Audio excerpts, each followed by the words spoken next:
వేములవాడ కూరగాయల మార్కెట్ విక్రయదారుల సమస్యలపై ఏఐటీయూసీ జిల్లా ప్రధాన కార్యదర్శి కడారి రాముల ఆధ్వర్యంలో నిరసన తెలుపుతూ మాట్లాడడం జరిగింది. ఈ సందర్భంగా సంవత్సరాల తరబడి వేములవాడ కూరగాయల వ్యాపారులతో పాటు వేములవాడ చుట్టుపక్కల గ్రామాల రైతులు సైతం ఇక్కడికి వచ్చి కూరగాయలు అమ్ముతున్నారని, ఎక్కువ మంది మహిళలు అమ్మకందారులుగా ఉన్నారని, వారికి కనీస సౌకర్యాలు, మరుగుదొడ్లు, మూత్రశాలలు ప్రభుత్వం ఏర్పాటు చేయాలని, గతంలో కొంతమేర పనులు చేసి అసంపూర్తిగా వదిలేశారని, కనీసం శ్మశాన వాటికలో గల టాయిలెట్స్ ను వాడుకుందామన్నా దానికి తాళం వేయడంతో ముఖ్యంగా మహిళలు తీవ్ర ఇబ్బందులు పడుతున్నారని, కూరగాయల మార్కెట్ కు కూడా విక్రయదారులే పందిర్లు వేసుకుని అమ్ముకుంటున్నారని, ఎలాంటి సౌకర్యం కల్పించని మున్సిపల్ వారు తాయి బజార్ రుసుము మాత్రం వసూలు చేస్తున్నారని, వీళ్ల నుండి ఆదాయం వస్తున్నప్పుడు ఎందుకు సౌకర్యాలు కల్పించారని అన్నారు. ఇక ఎమ్మెల్యే ఆది శ్రీనివాస్ తక్షణమే స్పందించి సౌకర్యాలు కల్పించేలా చర్యలు తీసుకోవాలని కోరారు.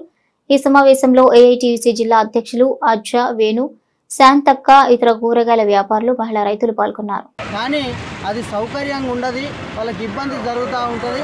ఇక్కడ ఈ యొక్క మార్కెట్ ఎప్పటికీ కొనసాగించాలని గత ప్రభుత్వంతో ధర్నా చేసి కూడా చెప్పడం జరిగింది. కానీ ఇప్పటి వరకు ఈ యొక్క మార్కెట్కు టై బజార్ వసూలు చేస్తూ ఉన్నారు, దీని మీద పన్ను వసూలు చేస్తూ ఉన్నారు. కానీ ఇలా కనీస వసతులు లేక మహిళలు ఇలా పల్లెటూరులో పని వచ్చి ఇక్కడ బాత్రూములు లేక వాళ్ళు ఇబ్బంది పడుతూ ఉన్నారు. పక్కనే శ్మశాన వాటిక ఉన్నది, కానీ ఆ శ్మశాన వాటిక బాత్రూంలో అంటే ఆ గేట్లకు తాళాలు వేసుకున్నటువంటి పరిస్థితి ఇలా చూస్తే ఇలా మేము ఒక్కటే అడుగుతా ఉన్నాం కాంగ్రెస్ ప్రభుత్వాన్ని, వెంటనే దీన్ని ఇప్పటికైనా కూడా ఇంత సీసీ పోసి ఈ రేకుల షెడ్లు మంజూరైనాయని చెప్పడం జరిగింది.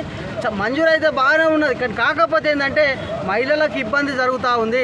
టాయిలెట్ బాత్రూంలు ప్రధానంగా నిర్మించాలనేది కూడా మేము ఎన్నోసార్లు చెప్పడం జరిగింది. వెంటనే దీని మీద చర్య తీసుకొని ఈ యొక్క మార్కెట్లో టాయిలెట్ బాత్రూంలు వెంటనే నిర్మించాలి. పల్లెటూరులో ఉన్న మహిళలు వస్తూ ఉన్నారు, ఇక్కడ ఉన్న స్థానికంగా ఉండి అమ్ముకుంటున్న మహిళలు ఉన్నారు.